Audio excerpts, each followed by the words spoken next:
வணக்கங்க. வெயில் எத்தனை டிகிரி அடிக்குன்னு உங்களுக்கே தெரியும். கிட்டத்தட்ட 100 டிகிரி தாண்டி போயிடுச்சுங்க.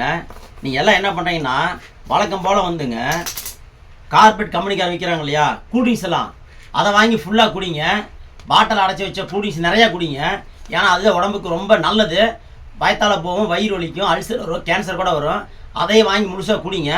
இது மாதிரி இயற்கையாக விவசாயிங்க விளைவிக்கிற தர்பூசணி பழம் மற்ற பழங்களே வாங்கி தயவு செஞ்சு சாப்பிடாதீங்க.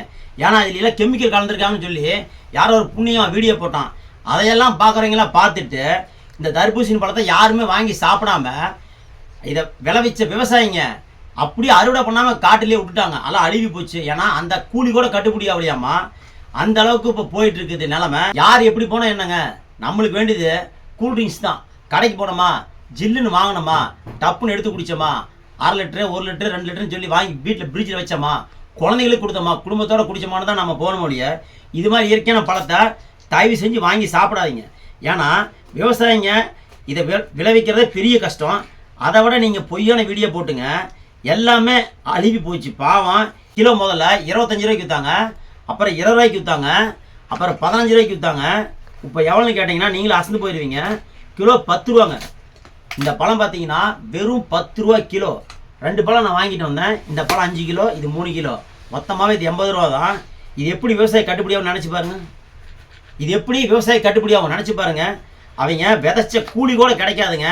அது இல்லாமல் ஆள் கூலி இருக்குது, வண்டி வாடகை இருக்குது. இத்தனை பிரச்சனை தாண்டி அவங்க எப்படி பொழைப்பாங்க, அடுத்த முறை எப்படி இது மாதிரி தர்பூசணி பழத்தை விதைப்பாங்க நினச்சி பாருங்கள். கண்டிப்பாங்க அடுத்த வருஷம் இந்த தர்பூசணி பழம் யாருக்குமே கிடைக்காது. ஏன்னா விவசாயிங்க கண்டிப்பாக இதை விதைக்க மாட்டாங்க. ஏன்னா நட்டம் வர்றப்ப எதுக்கு விதைக்கிறாங்கன்னா பைத்தியம் பிடிச்சிருக்குது, கண்டிப்பாக விதைக்க மாட்டாங்க. இதில் கெமிக்கல் கலந்துன்னு சொல்லி சொல்கிறாங்களே, கொஞ்சம் கூட மூளை இருக்கா, அறிவு இருக்கா? இந்த பழத்தோட விலை கம்மி, அந்த கெமிக்கல் மருந்தோட விலை அதிகம் அப்படிங்கிறாங்க. அதிகமான மருந்தை போய் கம்மியான பழத்தில் எப்படி கலப்பாங்க? கொஞ்சம் யோசனை பண்ணி பாருங்கள். தயவு செஞ்சு தர்பூசணி பழம் வாங்கி சாப்பிடுங்க. கூல்ட்ரிங்க்ஸ் எல்லாம் குடிச்சிங்கன்னா வயிற்று கெடுதல் தான். குழந்தைங்களுக்கு முதல் கொண்டு வயசானவங்க முதல் கொண்டு எல்லாத்துக்கும் கெடுதல் தான். நம்ம நாட்டோட இயற்கையான பழம், இதில் நீர்ச்சத்து நிறையா இருக்குது, விலையும் கம்மி, உடம்புக்கு நிறைய பலன்கள் இருக்குது. அதனால் தயவு செஞ்சு வெளிநாட்டு கூல்ட்ரிங்க்ஸ் எல்லாம் தவிர்த்துருங்க.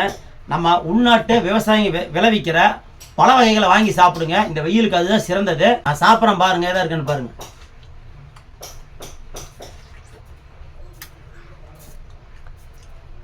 சூப்பராக இருக்குங்க. இதுக்கு மேலே என்னங்க கூல்ட்ரிங்க்ஸ் உங்களுக்கு கிடைச்சிட போகுது? தித்திப்பாக இருக்குது, அருமையாக இருக்குது. இதை போய் வேணான்னு சொல்லி தவிர்த்து எப்படிங்க? தயவு செஞ்சு தர்பூசணி பழம் வாங்கி சாப்பிடுங்க. என்ன மருந்தும் கிடையாது, கிருந்தும் கிடையாது. நன்றிங்க. அடுத்து சந்திக்கிறாங்க.